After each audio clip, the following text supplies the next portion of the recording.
Welcome back. नमस्ते प्यारे बच्चों, मैं हूं विवेक तापड़िया और ये है आपका channel physics in life and life.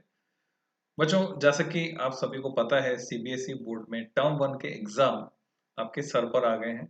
तो 12th क्लास फिजिक्स में तैयारी कैसे करनी है, तो उसके लिए मैं गाइड कर रहा हूँ। वीडियो थोड़ा लंबा हो जाएगा, इसलिए इसको मैंने पार्ट्स में डिवाइड कर दिया है। So you can go through it for your preparation. So let's start with this term 1 session 2021-22 इसकी हम बात करने जा रहे हैं बच्चों आज। तो कैसे ये तैयारी आपको करनी है, तो सबसे पहले हम सिलेबस और वेटेज डिस्कस कर लेते हैं। तो टर्म 1 के लिए 4 यूनिट आपके सिलेबस में है, जैसे कि आप देख पा रहे हैं, unit 1, unit 2, unit 3 and unit 4। ये 4 यूनिट आपके सिलेबस में है टर्म 1 में। और इनका जो इंडिविजुअल वेटेज है वो मैं मार्क कर देता हूं बच्चों। ठीक है, इंडिविजुअल वेटेज जो है पहली 2 यूनिट 17 मार्क्स। ठीक है, यूनिट 1 एंड यूनिट 2 कंबाइंड मिलाकर। तो इलेक्ट्रोस्टैटिक्स और करंट इलेक्ट्रिसिटी, जिसमें आपके 3 चैप्टर आ गए। पहला चैप्टर ये है electric charges and fields. Chapter 2 है इलेक्ट्रोस्टैटिक पोटेंशियल एंड कैपेसिटेंस, ये आप अपनी एनसीईआरटी बुक में देख सकते हैं। और चैप्टर 3 जो है करंट इलेक्ट्रिसिटी। ये मिलाकर 17 नंबर के क्वेश्चन एक्सपेक्टेड है कि आपको इस हिस्से से मिलेंगे। फिर सेकेंड पार्ट में आ गया unit number 3 and unit number 4। तो यहाँ magnetic effects of current and magnetism. तो यूनिट नंबर 3 में 2 चैप्टर है, आप देख रहे हैं। Chapter number 4 moving charges and magnetism, और chapter number 5 magnetism and matter. तो इसका weightage plus chapter 6 electromagnetic induction, chapter 7 alternating current, मिलाकर 18 मार्क्स। तो टोटल हुआ 35 मार्क्स। इस तरह से आपको प्रिपरेशन करनी। तो ये तो हुआ बच्चों वेटेज। इससे आगे की बात अगर मैं करता हूं, तो हम चलते हैं डिटेल्ड सिलेबस पे बच्चों। ठीक है, डिटेल्ड सिलेबस। तो ध्यान से नोट कर लें, आपके पास इसका पीडीएफ मैं अवेलेबल कराऊंगा, लिंक वीडियो में दूंगा। और आप मेरी वेबसाइट physicsgyan.com वहां भी देख सकते हैं, इसको वहां भी मिल जाएगा आपको। तो टर्म वाइज सिलेबस की अगर मैं बात करता हूँ, टर्म वाइज सिलेबस की अगर मैं बात कर रहा हूँ, तो इलेक्ट्रोस्टैटिक्स में चैप्टर 1 में ये डिटेल सिलेबस, जिसको मैं बोल कर नहीं बता रहा, बस वो टॉपिक में बता रहा हूँ। Uniformly charge thin spherical shell, जो आप यहाँ देख रहे हैं रेड कलर में मार्क्ड है, फील्ड इनसाइड एंड आउटसाइड, ये हट चुका है बच्चों। ये आपके सिलेबस से डिलीट हो गया था। तो डिलीटेड पार्ट आपको तैयार नहीं करना है, यानी गॉस थ्योरम की थर्ड एप्लीकेशन आपको तैयार नहीं करनी है। Then electrostatic potential and capacitance, ये पूरा energy stored in a capacitor तक आपके सिलेबस में मौजूद है। आप स्क्रीन को फ्रीज करके भी देख सकते हैं, या फिर इसका पीडीएफ, उसका लिंक मैं आपको अवेलेबल करा दूंगा।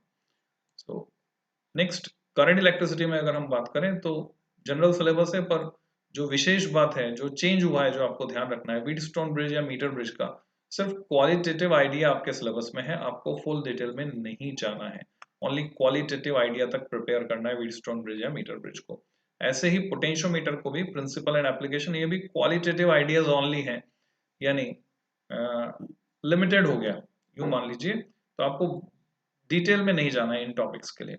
और जो हट गए थे, डिलीटेड पार्ट है, कार्बन रेजिस्टर्स है, colour code for carbon resistors है, series and parallel combination of resistances, ये इससे रिलेटेड क्वेश्चंस, इनसे रिलेटेड कंसेप्चुअल क्वेश्चंस, न्यूमेरिकल, वो सब आपको छोड़ देने हैं। चाहे वो प्रीवियस ईयर में पूछे गए हों, आपको उन्हें तैयार नहीं करना है।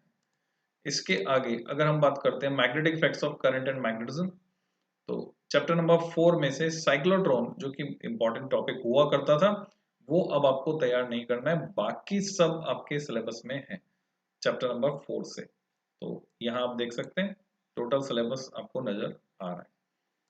नेक्स्ट अगर हम चलते हैं चैप्टर नंबर 5 पर, मैग्नेटिज्म एंड मैटर से, तो आप यहाँ देख पा रहे हैं कि काफी पोर्शन कट गया है। तो आपको क्या क्या तैयार करना है? सिर्फ current loop as a magnetic dipole and its magnetic dipole moment, magnetic dipole moment of a revolving electron, जो कि एक इंपॉर्टेंट पार्ट है, इंपॉर्टेंट आर्टिकल है, इस पे ऑब्जेक्टिव क्वेश्चन आपको मिल सकते हैं। Bar magnet as an equivalent solenoid, magnetic field lines, earth magnetic field and magnetic elements, जिसके क्वेश्चन की प्रैक्टिस हम करेंगे। ये सब हट गया आपके magnetic field intensity due to magnetic dipole, bar magnet की वजह से एक्सिस के अलॉन्ग और नॉन एक्सिस या बोले परपेंडिकुलर बाइसेक्टर के along, torque on a magnetic dipole, ये सब फॉर्मूले भी आपको तैयार नहीं करने हैं। Para dia and ferromagnetic substance जो केमिस्ट्री फिजिक्स में कॉमन होता था वो भी आपको छोड़ना है। एग्जांपल्स छोड़ने, इलेक्ट्रोमैग्नेट्स के factor affecting their strength and permanent magnets, ये सब छोड़ देना है आपको। तो बच्चों ये सिलेबस की बात है, डिटेल सिलेबस की बात हम कर रहे हैं। इसके बाद जाते हैं यूनिट 4 पर। तो चैप्टर नंबर 6 में अगर हम चलते हैं, चैप्टर नंबर 6 में आप देख रहे हैं ईएमआई में पूरा पोर्शन जो अभी तक था वो है as it is. Alternating current से कुछ हिस्सा हटा है, जैसे पावर फैक्टर और वॉटलेस करंट, ये आपको तैयार नहीं करने। वॉटलेस के करंट के साथ ही आ जाता है वाट फुल करंट, तो वाट फुल वॉटलेस दोनों तैयार नहीं करने। और पावर फैक्टर को भी आप छोड़ सकते हैं, उस पर क्वेश्चंस आपसे नहीं पूछे जाएंगे। तो ये हुई डिटेल सिलेबस की बात। अब प्रैक्टिकल के सिलेबस की भी बात कर लेते हैं, क्योंकि प्रैक्टिकल के लिए आपके 15 मार्क्स असाइंड है, यानी 50 नंबर का आपका पूरा पेपर है टर्म 1 का, जिसमें से 35 मार्क्स जो है थ्योरी के पेपर के हैं और 15 मार्क्स जो है वो प्रैक्टिकल के पेपर के हैं। वीडियो को पूरा देखेंगे आप, सभी पार्ट्स को देखेंगे तो बिल्कुल क्लियरिटी आ जाएगी, एक एक चीज को लेकर क्लियरिटी आ जाएगी। सो मेरे से सवाल पूछने से पहले वीडियो जरूर देख लेना। क्वेश्चंस के आंसर्स तो मैं आपको दे देता हूँ जो भी आप पूछते हैं, पर उससे पहले वीडियो जरूर देख लेना पूरा, तो आपको पूछना कुछ नहीं पड़ेगा, क्योंकि मुझे पता है कि क्या क्या पूछा जा सकता है, तो मैंने पहले ही आंसर कर दिया है। First and second term practical examination will be organised by schools as per the direction of CBSE and viva will be taken by both internal and external observers. ठीक है, ये अपॉइंट किया जाएगा external observer by CBSE. In term second only by external only. तो आपको समझना है बच्चों, फर्स्ट टर्म में जो कुछ भी है, जो कुछ भी होना है, जो कुछ भी करने वाले हैं, वो सिर्फ आपके इंटरनल एग्जामिनर, एक्सटर्नल एग्जामिनर कुछ नहीं करने वाले हैं। The record to be submitted by the students at the time of first term. अच्छा, वाइवा भी सेकंड टर्म में होगा, फर्स्ट टर्म में वाइवा नहीं होगा। वो भी कौन लेगा? सेकंड, मतलब एक्सटर्नल आपका वाइवा लेगा। फर्स्ट टर्म में अगर इंटरनल ले भी लेता है तो जस्ट फॉर्मेलिटी होगी वो। First term examination has to include a record, आपको फाइल बनानी है। कितने? 4 experiment, 3 activities to be demonstrated by teacher. ठीक है, एक्टिविटीज टीचर आपको डेमोन्स्ट्रेट करेंगे, समझाएंगे, और उन्हीं का रिकॉर्ड आपको बनाना है। 4 प्रैक्टिकल, 3 एक्टिविटी। इवोल्यूशन स्कीम क्या रहेगी? आपको टाइम मिलेगा 1.5 घंटा, 1.5 आवर, और 15 नंबर का ये टोटल एक्सरसाइज रहेगी, जिसमें 2 एक्सपेरिमेंट आपको परफॉर्म करने होंगे eight the time of examination, और उनके नंबर होंगे 8 मार्क्स का ये होगा। प्रैक्टिकल रिकॉर्ड जो आप सबमिट करेंगे उसके लिए आपको 2 नंबर मिलेंगे, और viva on experiments and activities उसके आपको मिलेंगे 5 मार्क्स, जो कि इंटरनल पूछेगा वाइवा। ठीक है, एक्सटर्नल है नहीं, तो एक्सटर्नल नहीं पूछेगा। तो डिस्ट्रीब्यूशन तो ये है बच्चों, पर सब कुछ होम एग्जामिनेशन होने की वजह से ये आपका बोर्ड एग्जाम तो है, पर ये सब कुछ स्कूल ही डिसाइड करेगा, स्कूल टीचर ही डिसाइड करेगा। एक्सपेरिमेंट्स असाइंड फॉर टर्म 1, कौन कौन से एक्सपेरिमेंट आपको टर्म 1 में तैयार करने हैं? इनमें से, यानी ये जो लिस्ट यहाँ दी गई है उसमें से कोई से 4 आपको अपनी फाइल में लिखने, जो कि कौन डिसाइड करेगा? आपके स्कूल में जो सर हैं, टीचर हैं, वो डिसाइड करेंगे। पहला है टू डिटरमाइन रेजिस्टिविटी ऑफ 2 और 3 wires bye plotting a graph between potential difference versus current. पिछले साल जो, मतलब पहले जो हुआ करता था प्रैक्टिकल, मिलता जुलता ऑब्जेक्टिव होता था, ऑब्जेक्टिव थोड़ा सा चेंज कर दिया, एम या ऑब्जेक्ट थोड़ा सा चेंज कर दिया। Second, to find resistance of a given wire और standard resistor using metre bridge, metre bridge का इस्तेमाल करके। तो मीटर ब्रिज पे आप देख रहे हैं और लगा हुआ है, ये दूसरा प्रैक्टिकल है। To verify the laws of combination, series combination के लॉस का वेरिफिकेशन करना है, और इसी के साथ और लगाकर अगला प्रैक्टिकल है to verify the laws of parallel combination of resistances using a meter bridge. 3 में से सेलेक्ट कर सकते हैं, 1, 2 या तीनों, तो और लगा हुआ है तो उसमें से कोई सा एक आपको करवाया जाए। थर्ड है to compare the EMF of 2 given primary cells using potentiometer to determine the internal resistance of a given primary cell using potentiometer. अब स्कूल डिसाइड करेगा कौन सा। ठीक है, फिर उसके बाद अगर हम आते हैं fourth, to determine resistance of a galvanometer by half deflection method and to find its figure of merit. तो ये आपको करना है एक्सपेरिमेंट। फिफ्थ है to convert the given galvanometer, जिसका रेजिस्टेंस आपको दिया हुआ है, फिगर ऑफ मेरिट दी हुई है, into a voltmeter of desired range and to verify the same. तो ये ऑब्जेक्टिव हो गए जो प्रैक्टिकल आपको करने हैं, या फिर आप कन्वर्ट कर रहे हो उसको अमीटर में ऑफ डिजायर्ड रेंज और उसकी रेंज को वेरीफाई कर रहे हो। और लास्ट है to find the frequency of AC mains with a sonometer, sonometer की मदद से एसी मेंस की फ्रीक्वेंसी आपको निकालनी है। तो बच्चों आप समझ गए होंगे, ये हुई प्रैक्टिकल की लिस्ट। अब हम बात कर लेते हैं एक्टिविटीज कौन सी होंगी। तो एक्टिविटीज जो असाइन है टर्म 1 के लिए वो ये है, to measure the resistance and impedance यानी Z। अभी तक आप कोर्स कंप्लीट कर चुके होंगे तो आपको आइडिया होगा मैं जो टर्म बोल रहा हूँ वो क्या है। ऑफ एन इंडक्टर, किसी इंडक्टर के लिए आपको रेजिस्टेंस मेजर करना है, इम्पिडेंस मेजर करना है, विद और without iron core, iron core लगाकर और आयरन कोर हटाकर। ठीक है, तो ये कैसे होता है टीचर आपको एक्सप्लेन करेगा। टीचर एक्सप्लेन नहीं करता है, अगर इनकेस ऐसा नहीं हो पाता है आपके स्कूल में तो आप YouTube की मदद ले सकते हैं, वहां पर आपको मिल जाएगा video. Second, to measure resistance voltage, ये आपको नापना है AC या DC दोनों नापने आने चाहिए। करंट AC करंट को नापना and check continuity of a given circuit using multimeter. Multimeter का इस्तेमाल कैसे करना है, बहुत ही काम का इंस्ट्रूमेंट है मल्टीमीटर बच्चों। जब आप इसको लेकर वर्क करेंगे तो आपको एक क्लैरिटी आ जाएगी कि मल्टीमीटर कितना यूजफुल इंस्ट्रूमेंट है। सो आप डिमांड कर सकते हैं स्कूल में मल्टीमीटर, वो आपको दिखाएंगे जरूर। Third, to assemble a household circuit comprising 3 bulbs, 3 on off switches, a fuse and a power source. ये ओरली आप कर सकते हैं, मतलब orally in the sense paper पे पेपर वर्क करके डायग्राम वगैरह बनाकर आप इसको कर सकते हैं।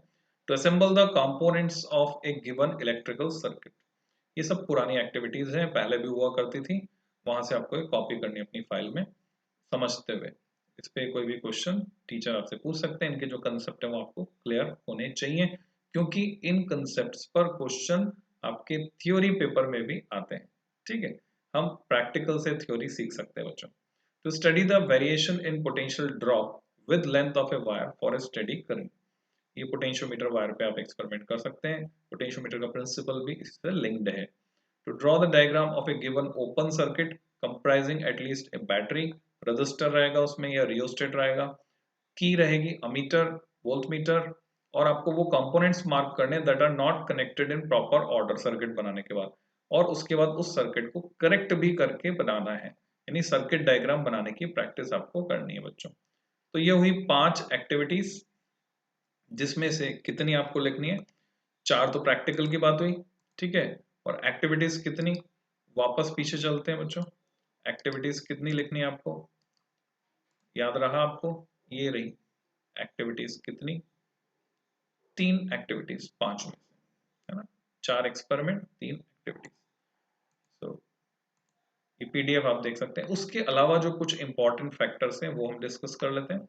The question paper will have multiple choice question, MCQ आपको मिलने वाले हैं, इंक्लूडिंग केस बेस्ड, वो रहेंगे आपके फिजिक्स के पेपर में MCQ जो कि केस बेस्ड होंगे, और असर्शन रीजनिंग टाइप होंगे, AR क्वेश्चंस होंगे।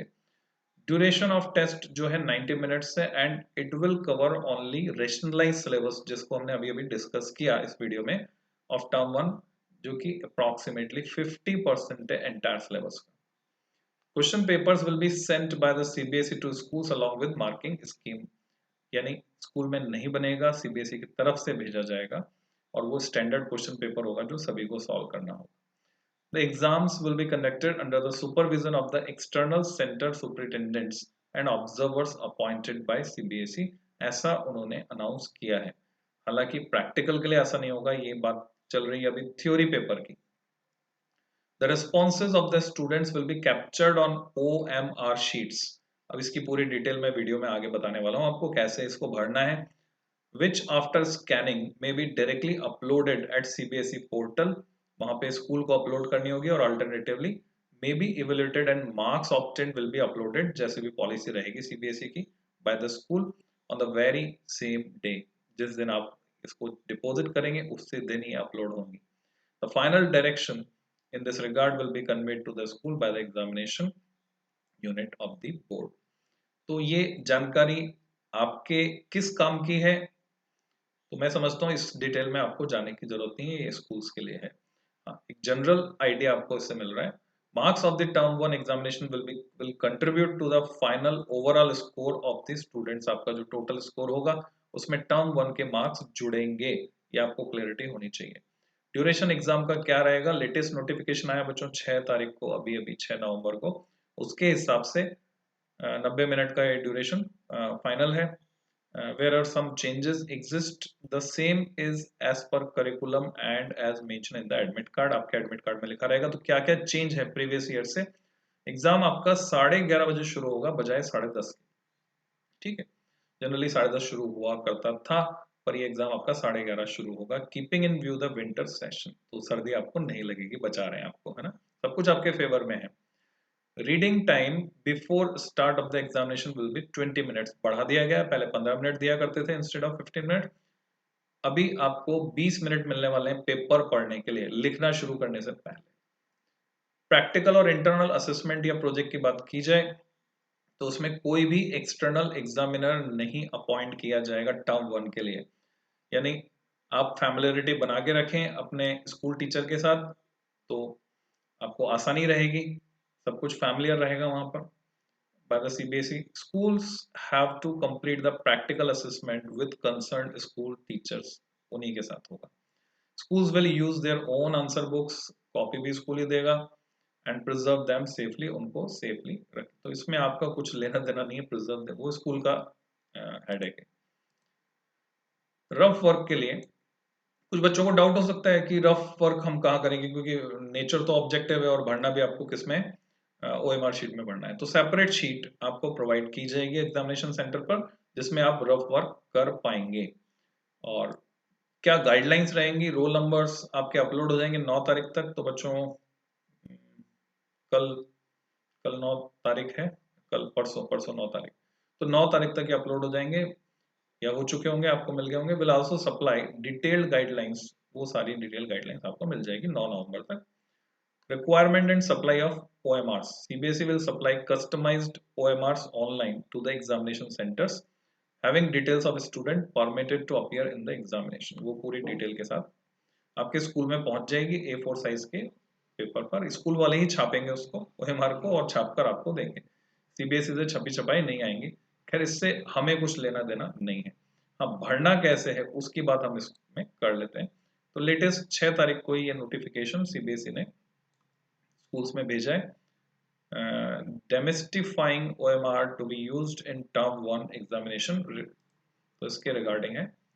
You are aware that CBSE will using OMR for the first time for assessment of both the class 10th and 12th in term 1 examination. Hence, there is a need that all the students appearing in term 1 examination and the schools sponsoring these students should have complete knowledge। तो वो क्या क्या आपको जानना है, मैं detail में discuss कर रहा हूँ, इसको ध्यान से समझ लें, जिससे कि आपको एग्जाम में आसानी होगी। एग्जाम के पहले आप एक बार इसको रिवाइज कर लें, इस वीडियो को देख कर जाएं। OMR is demystified by providing following information। Sample copy इस लेटर के साथ उन्होंने भेज दिए सभी स्कूल्स को। डिटेल्स ऑफ द कैंडिडेट्स वो प्रीफिल्ड है OMR में, है ना, ठीक है, यानी बस उनको छापनी है स्कूल वालों को। कैंडिडेट्स की डिटेल पहले से भरी हुई है उसमें। Candidate has to write a question paper code in the upper right corner in the space provided for the same। तो अभी मैं आपको दिखाने वाला हूँ कहाँ पर, अपर राइट कॉर्नर पे आपको पेपर का कोड लिखना होगा। Question paper code will be written on the question paper. जब पेपर मिल जाएगा वहां पे पेपर का कोड होगा, उसको आपको OMR पे लिखना होगा, जिससे प्रॉपर चेकिंग हो सके, क्योंकि शफलिंग होगी क्वेश्चन की बच्चों। अभी देखने में ये आया कि जब ये ऑब्जेक्टिव टाइप हो गया पैटर्न स्कूल्स में, तो बच्चे और होशियार है। बोलते हैं ना एक मुहावरा, तुम डाल डाल तो हम पात पात। तो बच्चों ने क्या किया, कोड बना लिया अलग अलग तरह के, इसका मतलब A, उसका मतलब B, ऐसे पकड़ा तो ऐसे पकड़ा तो, यहाँ हाथ लगाया वहां हाथ लगाया। तो चीटिंग के नए नए तरीके निकाल लिए बच्चों ने।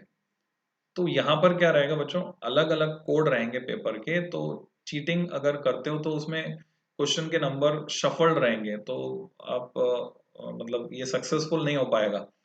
तो ऐसी कोई भी कोशिश करनी भी नहीं चाहिए, उसमें आपने को टाइम वेस्ट नहीं करना है। आपने अच्छे से तैयारी की है, नहीं की है तो कर लीजिए, अभी समय है। अच्छे से तैयारी करके पूरा ईमानदारी के साथ जो काम करेंगे तो भगवान उसका फल आपको जरूर देगा। सो OMR इज सैंपल कॉपी, ये आ गई। और कैंडिडेट हैज टू राइट, ये हमने बता दिया आपको। Candidate has to write in his her own hand, या राइटिंग मिसिंग है बच्चों, handwriting in the space provided, आपको ये लिखना होगा वहां पर OMR शीट में, कहां पर मैं अभी बताऊंगा आपको। I confirm that all particulars given above are correct, ठीक है, and sign in the running hand ऑन OMR, रनिंग हैंड राइटिंग में आपको वहां पे साइन करने होंगे, जिससे कोई इसको कॉपी ना कर सके। आप यूज कर सकते हैं सिर्फ ब्लू या black ball point pen OMR fill करने के लिए, desired information and for giving responses, यानी वो जो आप बबल फिल करेंगे। Use of pencil is strictly prohibited, क्योंकि उसमें चीटिंग होने की संभावना रहेगी, मिटाया जा सकता है।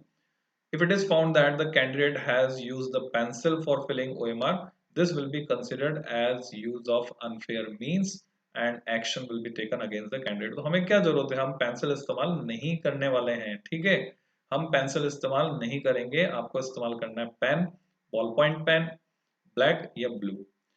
एक समय ऐसा था कि जेल पेन भी अलाउड हो गया था, पर अभी OMR फिलिंग के लिए आपको बॉल पॉइंट पेन ही इस्तेमाल करना है बच्चों।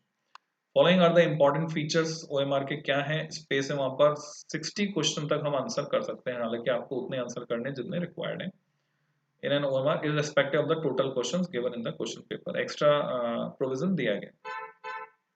Candidate will use maximum circles as per total questions given in the question paper for giving responses, वो उतने यूज करना।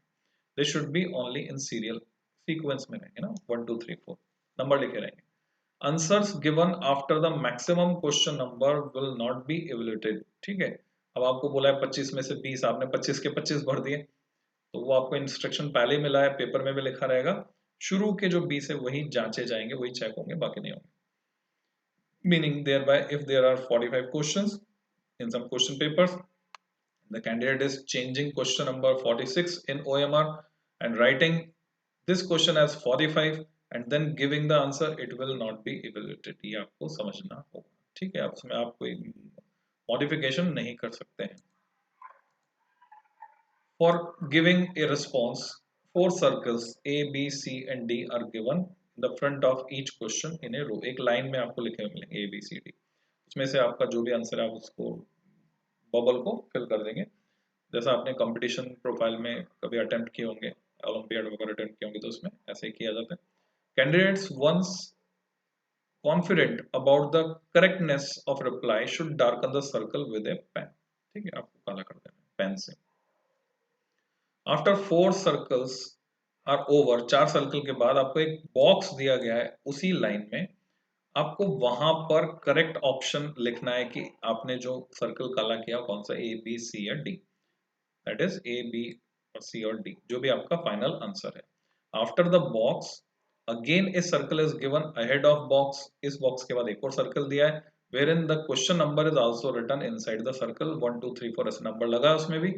This circle is to be darkened by the candidates, केवल तभी डार्क करना है if they have not attempted this question, अगर वो आप ये क्वेश्चन अटेम्प्ट नहीं करना चाहते हैं या नहीं किया है, तो आपको वहां डार्क करना है, जो कि ये रिप्रेजेंट करेगा कि आपने क्वेश्चन अटेम्प्ट नहीं किया है। Candidates are advised that first of all they should mark the response, क्या सीक्वेंस रहना चाहिए बच्चों, उसकी पूरी गाइडलाइन आपको दी गई है CBSE की तरफ से। बट डार्कनिंग द सर्कल, सबसे पहले ABCD में आपको कोई सा ऑप्शन जो भी आपको सही लग रहा है वो भरना है। इफ फुली सेटिस्फाइड, अगर आप उससे पूर्णतः संतुष्ट हैं अपने आंसर से, then they should write a response in the box, तब आपको वो A, B, C या D उसके बाद वाले बॉक्स पर, राइट हैंड साइड वाले बॉक्स पर लिख देना है A, B, C या D। उसका पर्पस क्या है, purpose of giving a box is only that if any candidate wishes to change the response, क्योंकि आप पेन से भर रहे हैं, मिटा तो पाएंगे नहीं, फिर भी अगर आप रेस्पॉन्स चेंज करना चाहते हैं, the same be written in the box. मान लो आपने ए पर काला कर दिया, पर अब आप आंसर बी बनाना चाहते हैं, तो आपको एक और मौका मिला, आप बॉक्स में लिख सकते हैं कि बी, ठीक है, बी को काला करके लिख सकते हैं, बी यानी 2 काले कर सकते हैं आप, ऐसा कुछ, ये आपको एग्जैक्टली वही पूछना पड़ेगा, वहां जो इन्विजिलेटर है वो आपको गाइड करेंगे। और ये इन्फॉर्मेशन शायद आपके एडमिट कार्ड में एक्स्ट्रा छप के आए, तो इसमें क्लियरिटी आप वहां ले लेना कि दोनों को काला करना पड़ेगा किसी एक को।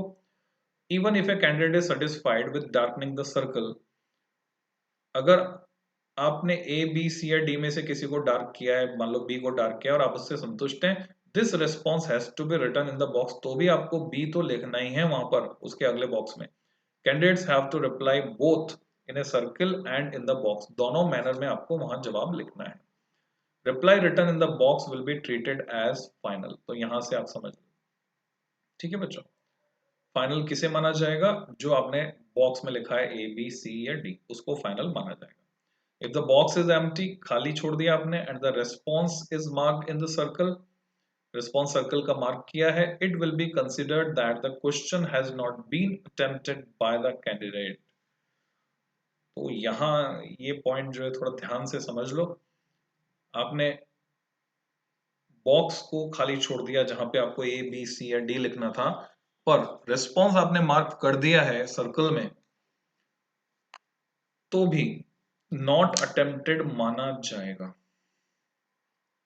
If the response is given in a box, response आपने बॉक्स में भर दिया, and the circle is left blank, circle को खाली छोड़ दिया है, it will be considered that the question has been attempted by the candidate. तो जो आपने भरा है वो माना जाएगा, क्वेश्चन आपने अटेम्प्ट किया ऐसा माना जाएगा। तो ये कुछ गाइडलाइंस हैं जिनके थ्रू आपको एक दो बार इसको पढ़ लेना चाहिए ध्यान से। If all the three, that is four circles, box and last circle are left blank, सब कुछ आपने खाली छोड़ दिया, it will be considered that the question has not been attempted, ये माना जाएगा आपने कुछ भी attempt नहीं किया है। ठीक, लास्ट सर्कल को भी अगर खाली छोड़ दिया तो माना जाएगा कि आपने attempt नहीं किया। Schools will download the OMR in advance as per the schedule given. Center superintendent will keep the OMR. तो ये अपने मतलब की बात नहीं है, स्कूल के मतलब की बात है, और इस सर्कुलर की ऑथेंटिसिटी आप सीबीएसई वेबसाइट से चेक कर सकते हैं। और प्रैक्टिस सेशन स्कूल को रिक्वेस्ट कराया गया है कि जो भी इंफॉर्मेशन दी है इसके बेसिस पर आपको थोड़ी सी प्रैक्टिस दे दें, जिससे कि वहाँ गलती होने के चांसेस ना रहें। तो बच्चों ये बात हुई OMR की। अब हम चलते हैं नेक्स्ट स्टेप पर। नेक्स्ट स्टेप, ये नोटिस जो इशू हुआ था बीच में, आप तक जानकारी नहीं पहुंचेगी, बहुत सारे बच्चे कंफ्यूज होते रहे थे। जैसे जब सैंपल पेपर देखने को मिला तो क्वेश्चन जो हैं उसमें नंबर ऑफ क्वेश्चंस जो अटेम्प्ट करने थे और each question carry equal marks, तो उसमें कंफ्यूजन काफी हो गया था। किस तरह का कंफ्यूजन है मैं बताता हूँ आपको। So the following points are to be noted while studying referring to the sample papers. Sample paper को रेफर करते वक्त आपको ये पॉइंट समझने हैं। Multiple choice questions given in the sample paper are not of 1 mark each for all paper. सभी subjects में आपके ये सबके सब 1 नंबर के नहीं है। ठीक है, कैसे? In the SQP of mathematics and all languages except English, English को छोड़कर, ईच क्वेश्चन कैरीज 1 मार्क। ठीक है, मैथमेटिक्स और इंग्लिश को छोड़कर, except English and all languages. ठीक है, मैथमेटिक्स और बाकी लैंग्वेजेस में, मैथमेटिक्स और बाकी लैंग्वेज में 1 नंबर है, यानी वहां तो ओके है, इंग्लिश में नहीं है। ठीक, फॉर अदर सब्जेक्ट्स, इंग्लिश के अलावा बाकी जो सब्जेक्ट हैं, each question carries equal marks, equal marks हैं, विच का क्या मत बताता हूँ। The total marks given that is 40 और 35 और 25 और 15 and the weightage of marks per question will be as follows. तो जितने मार्क्स का, जैसे फिजिक्स की बात करते हैं, फिजिक्स में आपका जो मैक्सिमम मार्क्स है वो 35 है, 35 मार्क्स है, जबकि क्वेश्चन आपको 45 अटेम्प्ट करने। तो जब 35 मार्क का पेपर है फिजिक्स में, केमिस्ट्री में, और आपको अटेम्प्ट करने हैं 45 क्वेश्चंस, तो एक क्वेश्चन 1 नंबर का होता तो 45 नंबर हो जाते, जो कि नहीं हो रहे हैं, क्योंकि एक क्वेश्चन मार्क्स पर क्वेश्चन ये 0.77 बैठेगा, अप्रोक्सीमेटली 0.77 मार्क्स का एक क्वेश्चन है। ठीक है, पूरा 1 नंबर नहीं है, तो इस बात को समझ लेना, इस तरह से है ये अलग अलग पेपर के हिसाब से। If total marks scored by candidate is in fraction, अब मार्किंग कैसे होगी, यानी राउंड ऑफ कैसे किया जाएगा, फ्रैक्शन में आएंगे नंबर आपके, then the same will be rounded off to the next higher numerical number. तो इसमें आपको एडवांटेज मिलने वाला है बच्चों। कैसे? अगर किसी के 16.1 मार्क्स आते हैं तो उसको 17 नंबर कर दिया जाएगा। तो हर तरह से सब कोई आपके फेवर में। आप क्या चाहते हो, आपके ज्यादा नंबर आए या कम? ऑब्वियसली ज्यादा। आपके पेरेंट्स क्या चाहते हैं? ज्यादा नंबर आए। अच्छा, आपके टीचर्स क्या चाहते हैं? ज्यादा नंबर आए। सरकार क्या चाहती है? रिजल्ट अच्छा हो कि खराब हो? ऑब्वियसली रिजल्ट अच्छा हो। तो इस स्टोरी में कोई विलेन नहीं है, इसलिए आपको बिल्कुल भी चिंता करने की जरूरत नहीं है, बिल्कुल निश्चिंत होकर पेपर देने जाएं। तो ये कहानी भी हमने समझ ली बच्चों। इससे आगे चलते हैं। अब बात करते हैं हम सैंपल क्वेश्चन पेपर की। ठीक है, तो सैंपल क्वेश्चन पेपर सॉल्व करेंगे इस वीडियो में।